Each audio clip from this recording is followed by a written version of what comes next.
So, hello everyone. This is a continuation of our uh, Career Week series. Uh, this is a special treat we have for this session.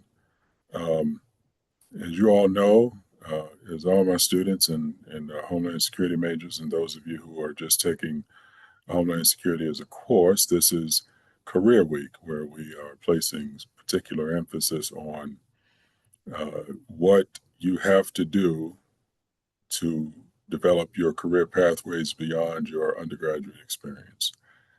I'm Julian Bishop, and tonight our focus and one of the is going to be on something that's often the least understood aspects of careers, at least starting your career in Homeland Security, and that is the hiring process, specifically with regard to law enforcement opportunities at the state and local level. In the spirit of full disclosure, I want everyone to know that our guest tonight is not only here to share his professional experience as recently being hired with the Richmond City Sheriff's Office, but he's also my brother. And I believe that both his background, he is a retired Army NCO, but more importantly, his recent experience in going through the hiring process with the Richmond City Sheriff's Office will give us a direct and recent insight on what it is like to go through the hiring process and to help, as you all hear me say all the time, to get your minds right about what is required when it's actually time to go apply for a job. As I've said before, you're not just applying for the job, you're applying for two things. You're applying for the job, and as you all know, you're also applying for the trust that people are going to place in you to do the job. As many of you know, local and state law enforcement agencies are connected directly and indirectly with Homeland Security. That's just the nature of the post 9/11 security environment that we operate in. You also know that one of the 17 sectors in the Homeland Security field is law enforcement, and one segment of law enforcement involves the corrections profession. Most state and local law enforcement agencies use a standard in their hiring process. These include the interview, uh, polygraph exam, criminal background check, and a physical fitness test. Uh, uh, Also, a drug screen, and in some cases, a psychological exam and a written exam. Uh, I'll cover two things real quick that our guest didn't have to do for his current position, and then I will yield the floor to him, let him introduce himself, and just ask him some questions that we can all learn from. But first, keep in mind that oftentimes for state and local positions, you're going to have to take some type of psychological exam. This is just a standard psychological assessment that is designed to see how you think as a person, and in some cases, how you react in stressful situations. Another thing that is often required is a written exam. Please keep in mind that that is also most of the time a standard part of most state and local law enforcement agencies in terms of their hiring process. So those are a lot of steps, and our guest tonight has recently gone through nearly all of them. So over the next 30 or 40 minutes or so, we're going to walk through these steps one by one with Mr. Bishop and give him a chance to offer his experience in going through the hiring process with Richmond City. To start us off, I'd like to ask Mr. Bishop to take a few minutes just to introduce yourself, share some of your background and your life's experience, including the military, and exactly what brought you to this point of applying for and going to work for the Richmond City Sheriff's Department. First of all, thank you very much for having me. It's my pleasure here to help aid anyone in trying to advance in their career from a standpoint from A to B. Um, my career started off into the military. Um, I've done 21 years into the military. Retired as a first sergeant. The opportunity given to me was set forth of having the right mindset and right goals to set. What are your goals? What's the real reason why you are doing this? And you stay focused on that, but you always give yourself a chance. So 21 years in the military, I retired as a first sergeant. I came out. Um, Again, I still gave myself an opportunity because I didn't do anything that took me off the course of making it harder for another agency to say no. I stayed focused. I kept my mind on the vision of what I want to do and what I want to achieve. Uh, I went and applied at the Richmond County Sheriff Department here in Richmond, Virginia. Um, and the process for me was an easy process because I gave myself that chance and opportunity, and I made it harder for them to say no in doing the process of it. So currently, I'm a deputy sheriff at the Richmond County, Richmond City Sheriff Department. Okay. Well, thank you, and thank you for sharing how your journey brought you to this place, and also that insight about uh, how if you keep yourself in the right place, opportunities will definitely present. Can you tell us uh, briefly what the actual application process was like? Did you have to go online and fill out an online form? Did you just submit a paper application? What was that like? And then how did you find out that after you submitted the initial application, you made it to the next step? The process started through a friend of mine that actually uh, forwarded me up my information to the HR. HR then contacted me via a phone, and then they emailed me a link to start the application. The application comes in multiple phases, as you can imagine, just not just uh, your address and your name and all the normal aspects of an application, but it goes back through the history of your job and where you lived at. They were like for a 10 to 15-year history going through, and also people that you know and that was currently living with you, the whole process of it. So it's an online link that they send to you. You will fill it out. They give you 3 days to fill it out. Um, and once you're done, complete that, they will review your application, which you submitted in. Um, After I say 2 or 3 days, they will go through and then they will start calling your references that you have placed on your application. Now, that whole process in itself will go extend from 3 to 7 days. They will stay in touch with you throughout the week.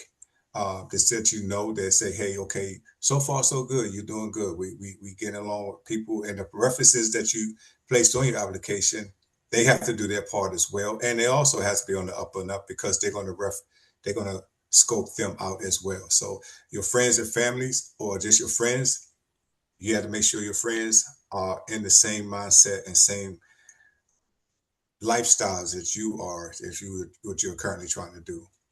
Once they get that, they will set you up with an exam for a physical agility test to see if you're physically able to do some of the criteria that they have to offer.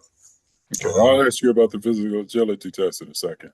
okay, But on the application piece, though, I like what you said about um, the responsiveness of your references and the responsiveness on the part of the applicant as well, right? yes, That's very important. yes. Yeah, yeah.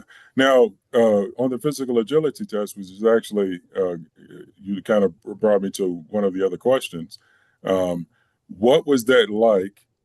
And then um, it tell everyone how um, basically your preparation not just for the test itself, but your life preparation kept you ready for that moment?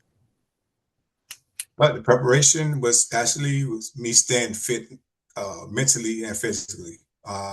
Regardless of even me coming out being 21 years in the military, I still had to be physically fit and I still had to have a strong mind to be able to do this particular job.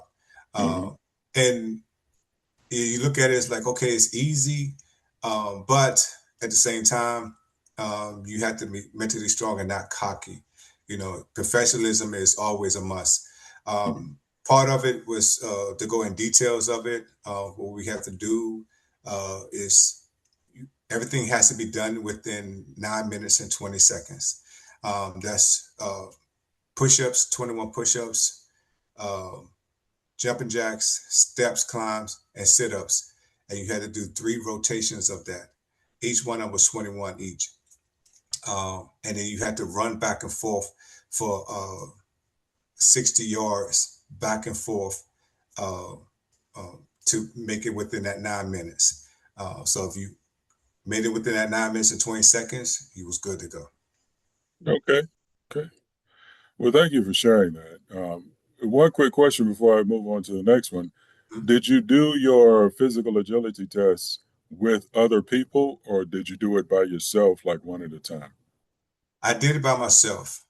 They used to have a criteria of having multiple people, but some Hmm. people would make it, some people wouldn't, and they didn't want to put them in that spotlight. So they started doing it as one at a time. Um, Oh, okay. it was Okay. inside their facility when we did it. All right. With regard to the background check that was done, Mhm. um, I know that uh, when we were both in the military, you and I, and we had to do this sort of thing. Sometimes we had to go to the local law enforcement agency and submit paperwork and do fingerprints, and then they just did a local background check and all that. Was it similar to that, or did you just like submit your information and they just ran a standard check? You submit your information, and they will go through your what you submitted in. They will go through your references and everything. They will actually call um, the areas that you used to live at. They will call Hmm. those sheriff departments and see, any criteria. They will pull up their background from each state. If you're a different state, multiple states, they will pull up their police department or their sheriff department, and they'll pull that everything you did. They will go through and ask those employees, employers, I say, uh, about you, and the And, address and the phone numbers all has to be accurate. and you said that they went back 15 years. Yes. Okay, got it. Okay, okay. Yeah, and I think that's an important point. A lot of people don't realize that the process like you went through is actually, in some respects, more intrusive because for a security clearance at the federal level, if you already have a clearance, it only goes back 7 years. Now, if it's your first clearance, they go back to birth, but they only go back 7 years. But in this case, they went back a long way. Um, Next, can you tell us about the actual interview? What was that like?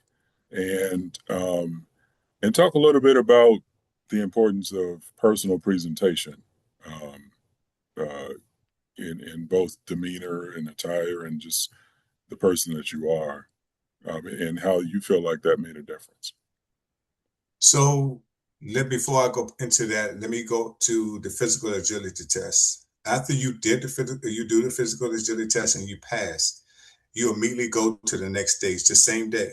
So they let you go to the restroom and you take a shower, change clothes. They tell you to bring in your dress clothes because right after the physical agility is your panel interview, Oh, which I thought okay, was pretty cool. okay. So after you get yourself washed up, put your clothes on, get yourself very professionally looked, and you go out and they will escort you to the panels. And that's when you will do the interview. The panel consists of other deputies and one of the representatives for the sheriff, the head sheriff, or a sheriff herself will come and sit on the board as well. They will ask you series of different scenarios and questions, and see how uncomfortable they will try to get you, or see if you think outside the box of, or you stay within some of the rams of what they're asking. For instance, they will ask you direct questions of what would you do in this situation? All right. Knowing you don't know the policies of it, but they want to hear what your mindset is, what you want to do, how you would do it, and those scenarios. So, but you would sit there and you would calmly and you would look them directly in the face, whoever asking a question. You would answer that question, and at the end you would say, "Sir, or ma'am, the answer, or this is what I would do in that particular situation." And after that person says, "Okay," another person asks, you direct your attention and your eyes on that person itself, but you always dress them as sir or ma'am in the beginning and at the end. And you keep yourself poised and calm. They listen to your voice elevation. They listen to see if you're swerving in your chair, if you feel uncomfortable. It's those are the things they try to set up to see exactly how well you fit in a stressful environment, and also a new environment that you have never been into. Let me let me follow up to that and tap into your military leadership and experience based on what you just said. I know that you were in many times in the position to interview soldiers for different things, for various awards or recognition or whatever. What were some of the things that you were looking for from that person who you interviewed for those opportunities? And how do you think that helped you in your interview? As a first of all, coming up as a young soldier, to be able to stand there in a stressful environment and answer questions, um, built me as I gained rank, and knew what to expect when I became that person, i.e., the first sergeant. What I expect from the soldiers, as I did my interviews, I'm president of the board, and I'm sitting there watching the soldiers conduct themselves, and we asking them difficult questions. Is the stress level, how well can they address those answers, those scenarios that's going to be real life scenarios down the road? How well can they answer those under pressure with multiple personnels on the panel that asking that different questions? It's about seeing where this person are they ready for the next step, or they're not, and how well they keep their composure and how professional that they are. And did they actually put themselves in the best position by studying and by taking up the notes and criteria that got them to this point right there? Are they ready to go to the next point? Absolutely. Well, thank you for sharing that insight. I think that's a real good example of how your military background it carries you in ways that are lifelong, both professionally and personally. The last thing I wanted to ask you about from your recent hiring experience, Deputy Bishop, is the polygraph exam. Just in an overall sense, can you just describe your your sense of how that was, and any advice you could give? Because I talk to a lot of students all the time, and when I get to this particular requirement, which, by the way, students, you have to do this for most law enforcement agencies at the state and local level. You also have to do the polygraph in terms of federal opportunities for, I would say, maybe 20-30% of the intel, national security, and homeland security positions that you will apply for. So it's just one of those things. That's a reality.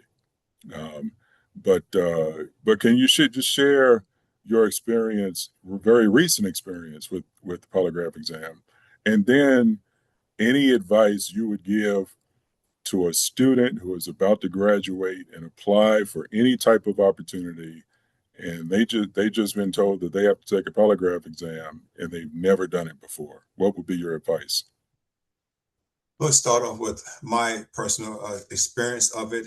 Um, I have done the polygraph test before, and each time you do it, you will get a little nervous. Uh, but most importantly, it's questions that pertain to your application. So it's imperative that you, in your application that you wrote, that you marked up, that it has to state, it has to be true, because they will ask you questions relating to your application, and they have it right there in front of them. So they have the answer. So they want to know if you're going to continue. And they will ask you multiple questions. It's the first maybe almost hour of 30 or 40 questions or even more. They're going to ask you a bunch of questions, and they're going to, before they hook you up to the machine, they're going to go through everything that's in your application. They're going to talk about every single aspect of it. And he or she is looking at your face and your eyes and your lips and your expression. And that person is well enough experienced to see if you actually lying or you just shooting a breeze. Okay. Or you telling the truth. So, um, and you want to be telling the truth at any time, at every moment. You always want to be telling the truth, because that's what is on your application. Then they will do, they will take about 6 to 8 questions out of what we just went over for almost an hour or so. And they're gonna ask those particular questions. They're gonna tell you what questions they're gonna ask. And then they're gonna hook you up to the monitor, up to the machine. And then they're gonna ask you the questions. And then from there, they're gonna go over and just a yes or no question. Um, and they're going to say it, they're going to go over that about 6 times, but they're going to answer it differently each time. So it's imperative that you keep yourself on the right path continuously. From this moment on, you keep yourself on the right path. You tell the truth, even if it might be embarrassing. That's what they're looking for, is the truth. Plain and simple, is the truth. They can tell if you're lying. That's their job. They can do that. But if you set yourself up now, and maybe 4 or 5 years later, that you go and do a polygraph test, you will have no issues whatsoever, because it's built in you. This is what you've done. This is all you know. That's why you have to have good friends that is in the same mindset as you are. Keep yourself out those negative areas in life, and set yourself forward by keep thinking ahead, and always thinking that there's a possibility that I might get asked this person a question later on down the line. And if you just think that way, you're gonna be just fine. I think that's very. I mean, that insight is spot on, and I've never heard it put better than that. Um, a lot of times, people who go into those situations, they get a little turned around and everything. But like you very well said, it's just a polygraph exam, Yeah, and it's not like anything is going out of the room. Just it's designed to see if you're going to tell the truth, and even if it's a little embarrassing, just tell the truth. That's I very mean, true. it's very basic, but sometimes that impulse, a lot of times people have to be defensive and evasive. Sometimes it can it can turn things, um, make things kind of slippery. May I say But something? I appreciate that. May I say one more thing there? Oh, go ahead. Yeah. So, give you a quick example. It wasn't for me. It wasn't me. But if they ask you, if they ask you, have you stolen a honey bun? All right, and you know, as a child, you stole a honey bun. You need to say, yes, I stole a honey bun.